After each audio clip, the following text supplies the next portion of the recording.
What's the New Jersey legislative outlook for 2023? This is the Issues Watch podcast.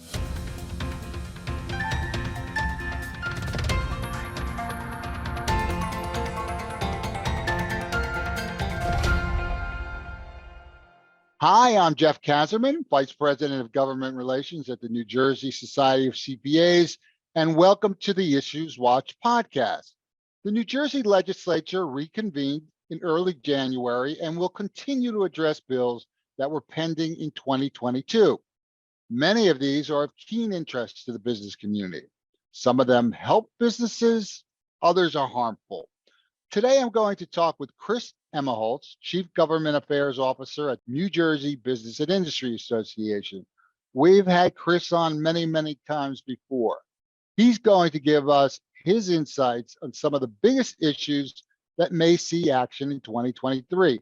And I am sure, like always, you'll find what he has to say insightful and useful. Welcome, Chris. It's good to be with you again, Jeff. Always nice to talk to you and the CPAs.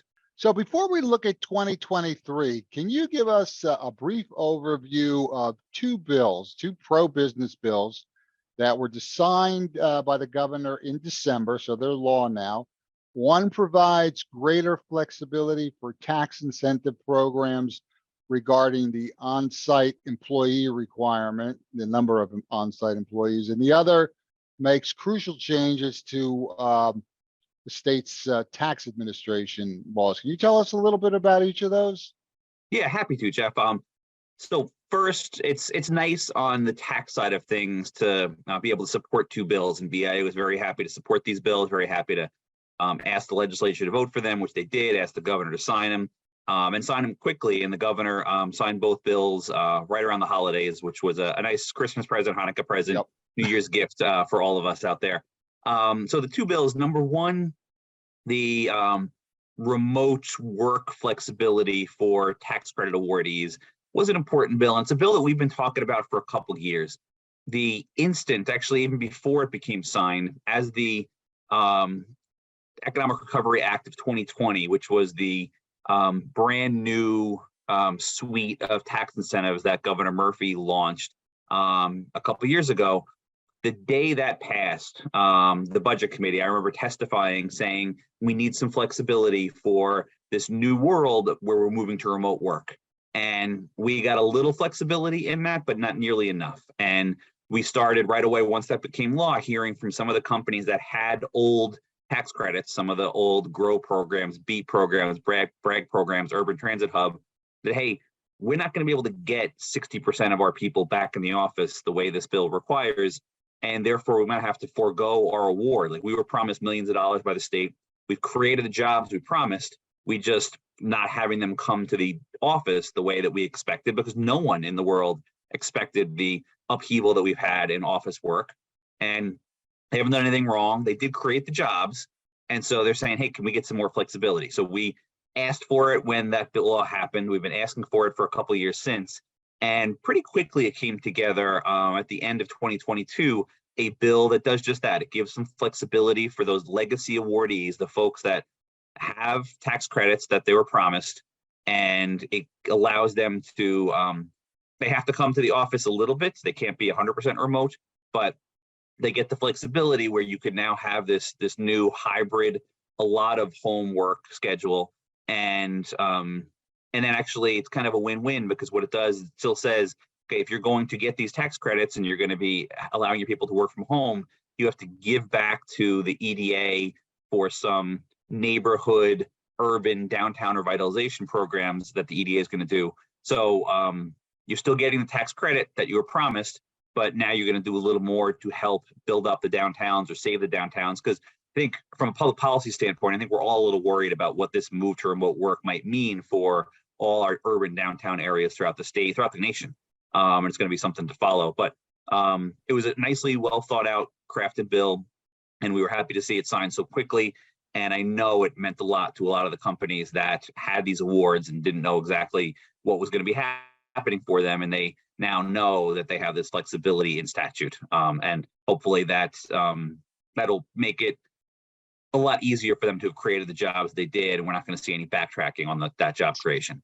The other one, Right. Jeff, that we were excited to see, and we were happy to partner with you and the CPAs on, is the bill that did three things, but I think the most important one was a lot of the deadlines for tax were tied to and probably erroneously tied to the state of emergency during the pandemic. And rightfully so, both CPAs, BIA asked for a little flexibility when the pandemic happened, knowing that there was going to be some delays. That flexibility was granted. But coming out of the pandemic, we saw the public health emergency was ended, but the state of emergency wasn't.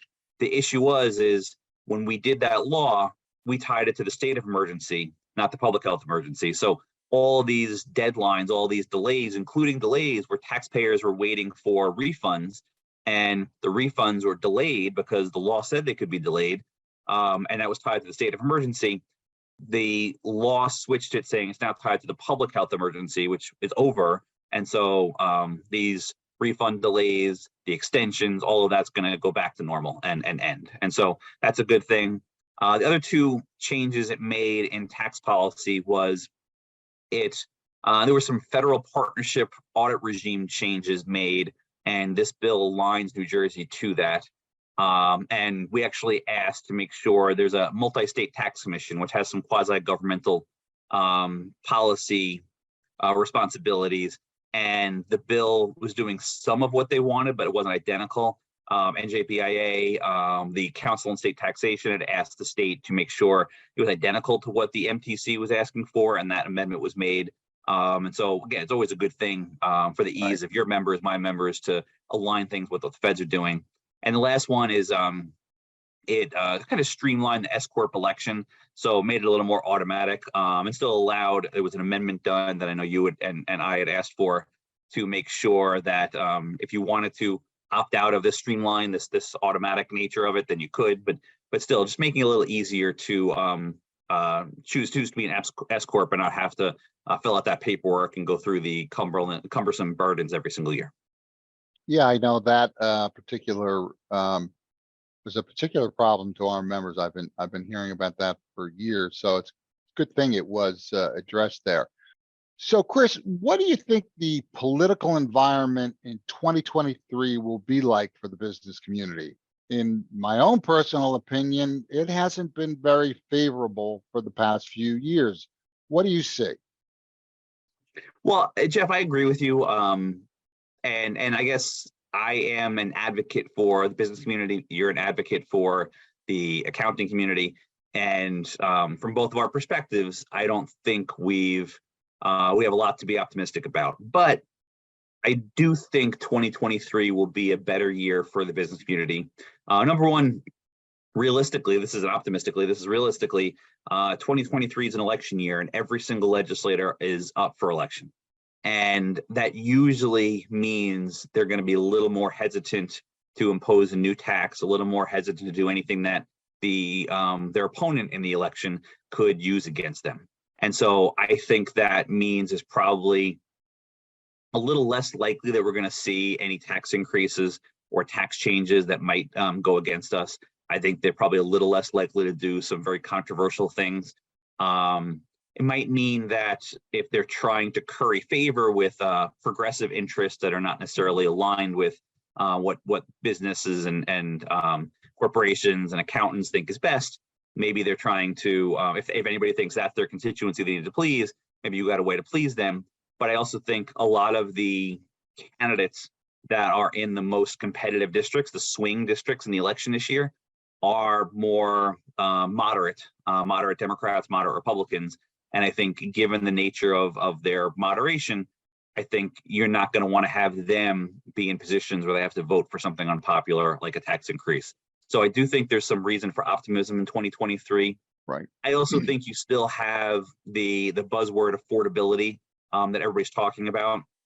And if you just look at our two biggest neighbors, Pennsylvania, New York, they both just elected a Democratic governor, like our Democratic governor. But You had Governor Hochul in New York just did her State of the State speech, her first speech ever, and talked about we have to do something on affordability, talked about how we have to do something to stem the tide of people leaving New York. And then you had Governor Shapiro in Pennsylvania is coming in on the heels of Democratic Governor Wolf working with the Republican legislature to do a bipartisan corporate tax cut in Pennsylvania. And new Governor Shapiro actually said, I want it to go even further. So you have Democratic governors talking about affordability, talking about corporate tax cuts. And so I think we're surrounded by that. We're still talking about affordability in our state. I don't think we've done enough on business affordability, small business affordability, but at least they're talking about it. And it's hard to say, I believe in affordability for everybody, and I'm going to make things more expensive for businesses. So I think you have a number of things at play where I'm a little more optimistic in 2023. I'm disappointed some of the things that we've had to endure during the pandemic and after the pandemic, when we know that businesses, especially small businesses, were hit hard. But I have some reason for optimism this year. Okay, well, that's good to hear. Governor Murphy recently said that he will propose a budget in late February, in which he said it will not include tax hikes, and it will, in fact, include some tax cuts, though he didn't say what they would believe. Now, I definitely believe his budget, that he does propose, will follow through on this pledge, though I don't think we'll see any tax cuts for businesses. That's my hunch. Now, he also said that as of now, or words to that effect, that he will allow the corporate business tax surcharge to sunset at the end of December. Now, on that issue, I thought he was leaving himself a little wiggle room to keep the surcharge if a bad recession hits. Am I off base here? Did it sound that way to you also? Maybe it's because I'm a little more optimistic in general, but I'm not reading too much into that. I believe the governor, he said a deal's a deal. We have it in statute that this is supposed to sunset, and I plan on having it sunset. And I know the budget speech is coming up very soon. And in that budget speech, unless there's something major, some sort of major collapse that happens with our economy and our revenues between now and the budget speech, I expect the budget speech to include this going away, the sunset of the surtax. I think that's great news. I think it's a pleasant surprise that the governor has come out proactively saying that this is going to happen. Yeah. I think when he proposes a budget without it, I think it's unlikely that the legislature in an election year puts it back again, barring some economic collapse that could happen. So you got the governor's budget speech in February, and then from February through June, the legislature is going to be debating the budget and sending a budget back to the governor with the budget law that usually goes to him at the end of June, and the governor then will sign that.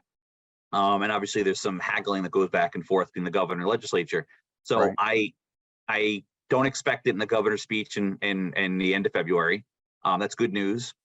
I think it's unlikely that the legislature, barring some catastrophic news with the economy, that the legislature puts it back in. And we were very, very happy to hear Chairman Sarlo of the Senate Budget Committee at a BIA event back in November announced that he thinks that should be sunset. And so that was good news. And he put out a press release very, very quickly after the governor's announcement saying it's the right thing, thanking the governor. And so if you have the budget chairman, the governor, I think it's expected at this point that I don't think it'll be in the budget, which means the first half of the next fiscal year, FY24, will have this 11.5 percentage point corporate business tax, which is the highest in the nation.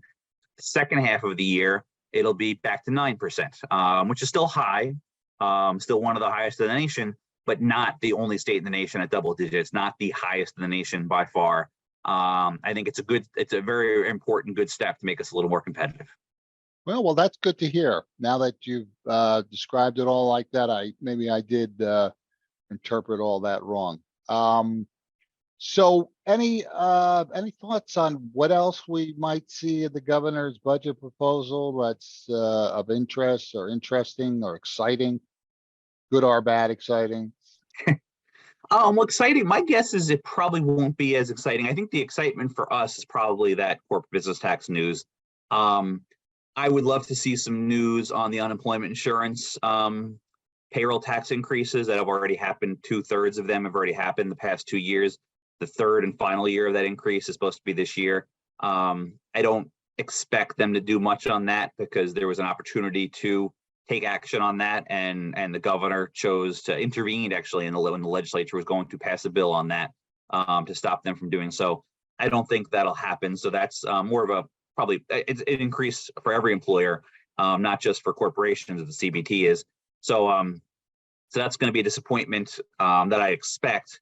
But I also don't think you're going to see many things outside of the norm. I think you're going to see a continuation of the property tax relief programs, including the new anchor program. You're going to see a continuation of the recent school aid increase that have been happening every year. Probably on the negative side, it's an election year, so you're probably not going to be seeing any controversial reforms. We need those reforms. We still spend too much money, and we're not necessarily proposing to do anything right now seriously to rein in that level of spending, whether it's pension reforms or health benefit reforms. I think they're needed. I don't expect to see that. I think you're going to see a largely a status quo budget. And status quo is on the corporate business tax increase, it's in statute to let that surtax go away, and the governor plans to do that. But I think largely it's going to be kind of continuing the same course because that's gotten the governor reelected. It's gotten the Democratic majority that we have. I don't think you'll see a dramatic change in that. So I think it'll probably be not many major surprises, especially because they've already announced the corporate business tax one. Thanks, Chris. So just want to touch on a bill that's very dear to my heart. The longer I've been working on it, and I've been working on it with you, it's been a bill driven by us, the CPA Society and the NJCPA, and you're the one from the NJCPA has worked on it. But this bill having to do with transparency and making state finances more easy to access and understand is the more I work on this, the more I like it. And so this is the bill that, as you know, requires a state auditor to annually release a plain English summary of the 400+ page annual comprehensive financial report, which is now called the ACFR. That's the acronym. This report, as you know well, provides information on all state finances, not just the annual budget. It includes independent authorities, pension obligations, long-term debt, and so on. I really think that this is a great bill that benefits everyone, lawmakers, the public, and the media, who will get a better understanding of what's in our financial picture. We all need to know more about the state's overall financial health. Can you give us a few more details about what's in the bill? I know you played a significant role in drafting it. Thanks, Jeff. I'm similarly excited about this bill. I think it would be important to get it done, and I thank you and thank some of your members, some of the leading accountants in the state, for also playing a part in getting this done and drafted. So we have Chairman Sarlo, the Senate Budget Committee, Assemblyman Fryman, both sponsoring the bill. We saw it take a number of steps earlier in 2022. We're excited about that. And hopefully we can figure out in 2023 to get it across the finish line and get that done. I think transparency is always a good thing. The more we know about the inner workings of government, the more policymakers know about government before they are making changes, the more they know about the finances before they're doing things that'll impact our finances, I think makes them better policymakers. I think the more the public knows, and in a kind of user-friendly, reader-friendly way, makes the public better and makes our civics, our elections, our just course of government better. And so I think this transparency bill is important. I think it's important for people to see. I mentioned earlier about being an outlier on labor bills and outlier on taxes. We want to avoid that outlier status, but yet we don't know we're an outlier if we don't have bills like this that kind of show this is where our spending is, this is where our finances is, where our revenues are. This is how we compare to neighboring states. This is how we compare to where we used to be. These are the trend lines. So I think more data will make us better. and more data will be able to see, hey, we're doing too much of this or not enough of this. Here's where we're right in the middle of the pack. Here's where we're competitive with our neighbors. Here's where we're not competitive with our neighbors. I think that's going to make New Jersey better. And I also find it hard to see why anybody doesn't like more transparency and more data.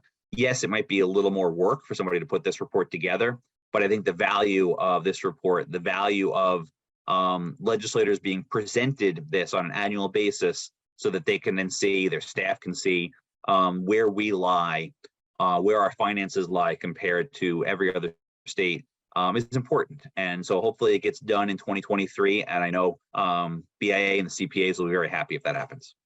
Yeah, we're only, Stu, two steps away. Get it out of the Senate, where it was posted for a floor vote and got pulled, and then the governor would have to sign it. So let's hope those two steps happen.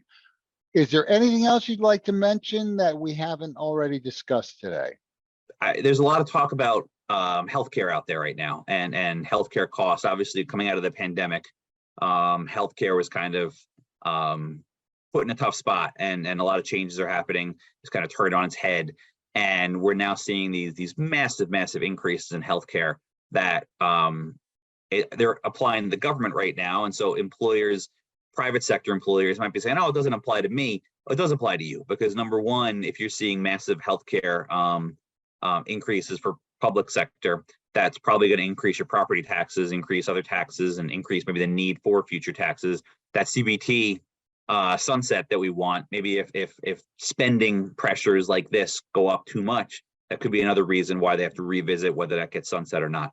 And then the other one is the private sector is not immune from these things, and these pressures that are making government healthcare go up are probably doing the same thing to private healthcare. And so I do worry about healthcare going forward. I do worry about where our government's going to be on it.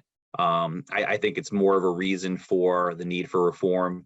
I think we have to look at how we can still provide quality benefits to our employees in the public sector, but do it in a more affordable way to not have New Jersey again be an outlier. And so I think that's something to watch in 2023. But I also think 2023, and I know CPAs and BIA both worked on this, workforce development is going to be an important thing going forward, to make sure a lot of things have been turned on its head. I just mentioned healthcare, but the workforce, whether it's remote work, whether it's different industries, the amount of people that have resigned, the amount of people that have cut back on their hours.